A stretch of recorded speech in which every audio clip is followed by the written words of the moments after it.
ሰላም ጤና ይስጥልን። ከቻናል ዋን የሳቱን ዋና መረጃዎች ይዘን መጥተናል። አናውል ተስፋ ነኝ።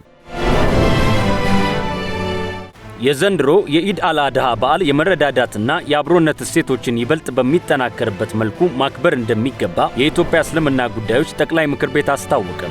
የኢትዮጵያ ትራንስፖርትና ሎጂስቲክ ሚኒስቴር የታዳሽ ኃይል ምንጮችን በመጠቀም የአየር ብክለትን ለመከላከልና የቴክኖሎጂ ሽግግርን ለማፍጠን የሚያስችለውን ብሔራዊ የኤሌክትሪክ ተሽከርካሪዎች ስትራቴጂ ይፋ አደረገ።